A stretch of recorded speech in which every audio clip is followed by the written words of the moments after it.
বিপিএলকে জনপ্রিয় ও বিতর্কমুক্ত রাখতে নতুন প্রয়াস বিসিবির। আসরকে সফলভাবে আয়োজনে ক্রিকেটার সাংবাদিকদের কাছ থেকে নেওয়া হয়েছে পরামর্শ।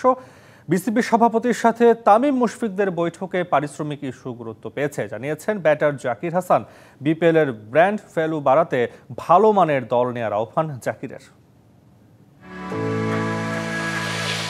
বিপিএল এর সবশেষ আসর স্মরণীয়ভাবে আয়োজন করতে চেয়েছিল বিসিবি, যদিও শেষ পর্যন্ত বিতর্কমুক্ত রাখা যায়নি। ক্রিকেটারদের পারিশ্রমিক ইস্যুতে কলুষিত হয় বিপিএল। পুরনো সেই ব্যর্থতা ও সমালোচনা এড়াতে এবার সতর্ক বিসিবি।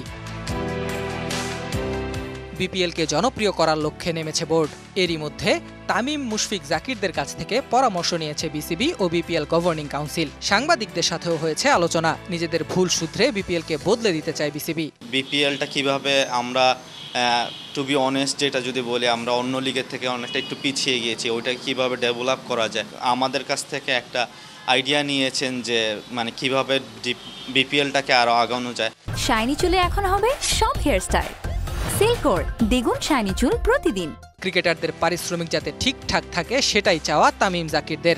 বিদেশি ক্রিকেটারদের সামনে বিপিএল এর ভাবমূর্তি রক্ষায় এই বিষয়ে বাড়তি গুরুত্ব দেওয়ার পরামর্শ ক্রিকেটারদের। আমরা ওইখানে রিপ্রেজেন্টেটিভ হিসেবেই ছিলাম। স্পেশালি ফার্স্ট যে পেমেন্ট একটা ইস্যু থাকে, বাংলাদেশের রেপুটেশনটা এখানে একটু ক্ষুণ্ণ হয় আমাদের কাছে মনে হয়েছে। তো ওই ইস্যুটা এনশিওর করার জন্য বিসিবি সেটা বলেছে তাদের এটা নজর থাকবে।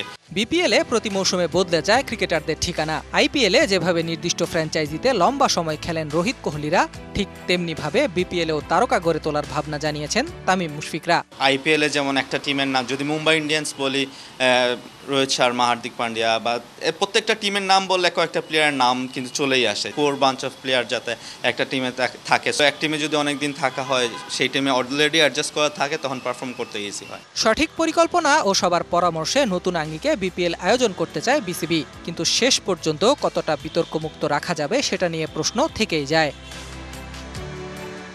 Ahmed Nahid, DBC news desk.